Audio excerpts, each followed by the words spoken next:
I never thought that I would have the opportunities that I was given.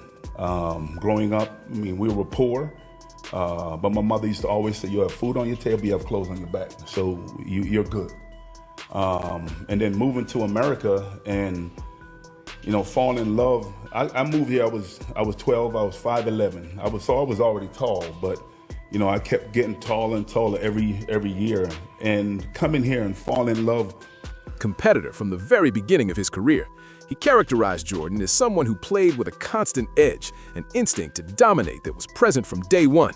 In Ewing's view, Jordan did not need to develop that mentality over time. It was intrinsic to how he approached the game. He contrasted this with LeBron James, whom he acknowledged as a great player, but described as someone whose killer instinct developed later in his career, rather than being immediately evident. Ewing reflected briefly on his own background, explaining that he never expected the opportunities basketball eventually gave him. He spoke about growing up with limited resources and being taught by his mother to appreciate stability and discipline. After moving to the United States at a young age, he gradually developed as a player, growing physically and discovering a deep passion for the game. These formative experiences shaped his outlook on competition, perseverance, and self-reliance. Throughout his career, Ewing avoided public debates about greatness and legacy. Unlike many of his contemporaries, he did not frequently comment on modern players or involve himself in ongoing GOAT discussions. His reputation was built on consistent performance, toughness, and a willingness to compete against the best players of his time without excuses. During a private discussion in early 2025 focused on basketball's evolution, Ewing spoke candidly about how he views modern career paths. In that setting, he expressed criticism of what he sees as a tendency among some modern stars to avoid prolonged adversity. He emphasized that in his era, players stayed with their teams, endured failures, and worked to overcome obstacles, rather than seeking immediate relief through roster changes. Ewing explained that during the 1990s, team loyalty was closely tied to a player's identity. Losing in the playoffs was not viewed as a reason to leave, but as motivation to improve. According to Ewing, players did not attempt to align themselves with rivals who had just defeated them. Instead, they focused on building resilience and continuity within their existing teams. He cited LeBron James's career moves as examples of a different philosophy. Ewing viewed LeBron's decision to leave Cleveland in 2010 and join an established core in Miami as a turning point in NBA culture. From Ewing's perspective, this marked a shift away from traditional competitive values towards strategic career management. This young generation thinks a certain way. Who is your GOAT basketball? Here we go. It's funny that everybody asked that question. And to me, I think Michael Jordan is the best in my era. The way that the way that he played, everything that he brought to the table, not to take anything away from LeBron or Kobe. LeBron is great, but Michael was a killer from day one. He was an assassin from day one. I thought that LeBron had to learn how to be an assassin. He was great now. Like if you ask me who would I want to greatest players of his generation and praised his ability to facilitate, elevate teammates, and control the pace of the game. However, Ewing maintained that LeBron's style differs fundamentally from Michael Jordan's approach. According to Ewing, Jordan played with a singular focus on scoring and dominance in decisive moments. When Jordan had the ball, his primary objective was to impose his will on the game offensively. LeBron, by contrast, is more inclined to read the defense, distribute the ball, and manage outcomes collectively. Ewing viewed this as a stylistic difference rather than a flaw, but one that influences how greatness is perceived. Ewing's broader argument centered on philosophy rather than statistics. He emphasized that in the 1990s, players were judged by how they responded to adversity, not just by championships. He referenced his own finals loss in 1994 and noted that his response was to return and compete again, rather than seek structural changes to improve his chances.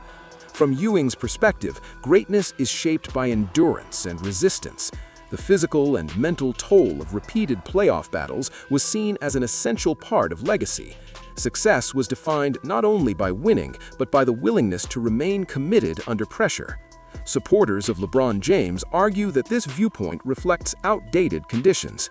They contend that modern players face different challenges, including front office instability and greater business considerations. From this perspective, player empowerment represents progress rather than weakness, allowing athletes to protect their careers and maximize success. Ewing acknowledged that the league has changed, but expressed concern that competitive standards have shifted as well. He argued that strategic movement, while effective, removes elements of struggle that once defined the sport. In his view, championships earned through long-term commitment carry a different weight than those achieved through calculated alignment. Public reaction to Ewing's comments was divided. Some agreed with his emphasis on toughness, loyalty, and continuity, while others dismissed his criticism due to his lack of championship success. Comparisons between Ewing's career and LeBron's accomplishment. LeBron James is a great player. He's a great player in this era, but he's not Michael Jordan. It's two different animals. Michael was a killer. He's an assassin. LeBron is more of a facilitator. He's the guy that you're gonna give the ball, and he's thinking shoot first before pass. Where Michael, you give him the ball, he's thinking. The 1990s have often expressed discomfort with modern team-building practices, while current players tend to defend the autonomy and flexibility available in today's league. This debate reflects a broader clash between eras. The 1990s NBA emphasized physicality, loyalty, and hierarchical team structures. Modern basketball prioritizes spacing, efficiency, and player agency. Neither approach exists in isolation. Each reflects the conditions of its time. Ewing's comments highlight a sense of loss felt by some former players. For them, the grind of staying with one team, enduring repeated defeats, and eventually succeeding represented the essence of competition. Seeing that model replaced by strategic mobility challenges their understanding of what greatness should mean. At the same time, LeBron James's career embodies the modern athlete's ability to adapt, lead across environments, and sustain excellence over 2 decades. His achievements reflect a different definition of greatness, one built on longevity, versatility, and influence. The debate ultimately extends beyond individual players. It raises questions about how greatness should be measured, how much context matters, and whether standards should evolve alongside the game itself. Patrick Ewing's perspective does not invalidate LeBron James's accomplishments, nor does LeBron's success erase the values of earlier generations. Each represents a distinct era with its own challenges and expectations. As basketball continues to evolve, comparisons across generations will remain contentious. These discussions persist because they reflect deeper values about competition, identity, and respect for the paths that shaped the game. Ewing's remarks reinforced the idea that greatness is not solely defined by outcomes, but by the process through which those outcomes are achieved. Whether one agrees with him or not, his perspective contributes to an ongoing conversation that has no definitive conclusion, only differing interpretations shaped by time, experience, and personal values. As the discussion surrounding Patrick Ewing's comments continued, analysts began placing them within the broader historical. you talked about. I've heard you talk about super teams before and your dislike for them. But when you watch today's game, is there a player that you look and say to yourself, "Man, I would love to have played with him"? Well, I hate super teams because you're cheating. If they had told me back in my day they were going to hold it against me, I was like, well, I want to go to play with Michael Jordan or Bird and prolonged cycles of conflict that defined entire eras. Players became associated not only with their franchises, but with the opponents they struggled against year after year. These rivalries were central to how greatness was measured. Overcoming a specific team or player after multiple failures was seen as a rite of passage. Ewing's Knicks exemplified this dynamic.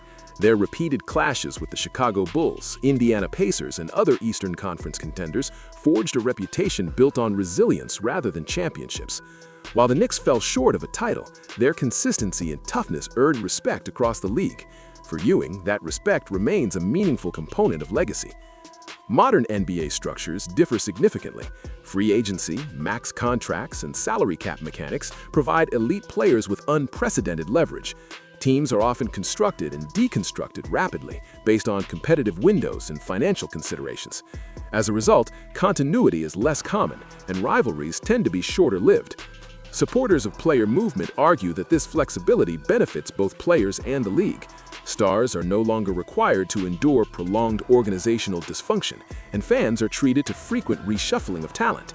From this perspective, the modern NBA is more dynamic and competitive across a wider range of markets. Ewing's criticism does not deny these advantages, but instead questions what is lost in the process. He views continuity and shared struggle as essential to competitive meaning. Without them, he argues, championships risk becoming transactional rather than transformational. This distinction helps explain why Ewing places such emphasis on Michael Jordan's career path. Jordan's early failures against Detroit became a defining narrative arc. Those losses shaped both Jordan and the Bulls, creating a shared identity rooted in persistence. When success finally arrived, it carried symbolic weight beyond the championship itself. LeBron James's career narrative follows a different structure. Rather than a single prolonged struggle within one system, his story is marked by adaptability across environments. Each chapter of his career represents a new organizational context, new teammates, and new strategic priorities. His success reflects an ability to recalibrate rather than endure unchanged conditions. Ewing acknowledges the effectiveness of this approach, but questions its emotional resonance. In his view, repeated reinvention dilutes the sense of collective achievement. Championships earned through stability feel different from those earned through recalibration, even if the outcome is the same. Another layer of the debate involves how players are remembered by their peers versus how they are remembered statistically. Ewing's career is often summarized by the absence of a championship. Yet among former players, he is widely regarded as one of the toughest and most consistent centers of his era. His reputation rests on nightly competition against elite opponents, not on postseason outcomes alone. This peer-based evaluation contrasts with modern fan discourse, which often prioritizes quantifiable achievements.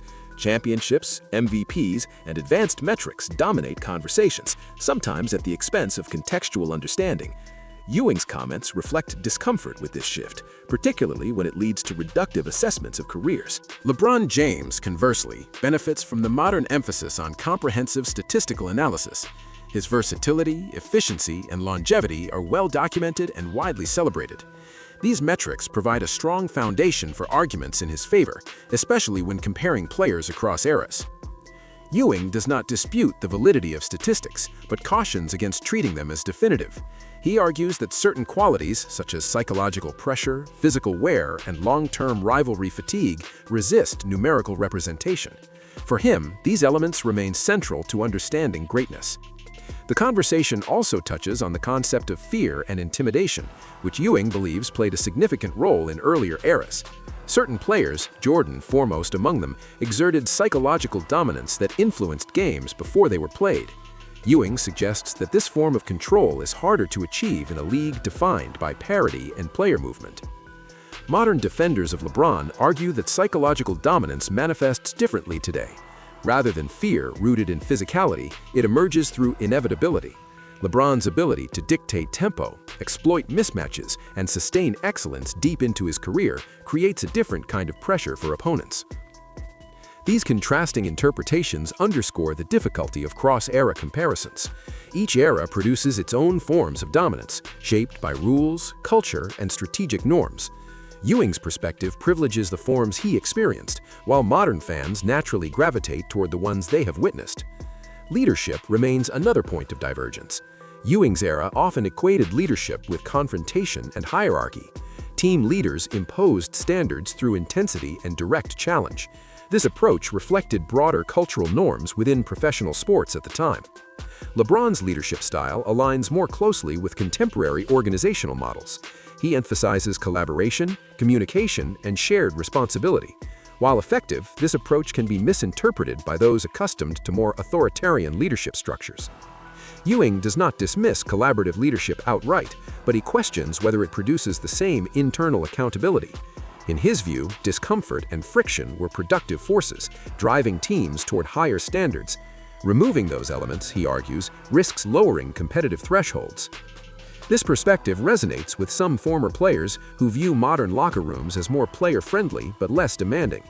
Others disagree, pointing out that expectations remain high, even if enforcement mechanisms have changed.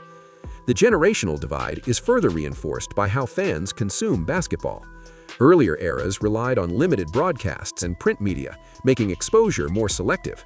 Modern fans have constant access to games, highlights, and commentary, shaping perceptions through repetition and immediacy. LeBron's career has unfolded under this constant spotlight.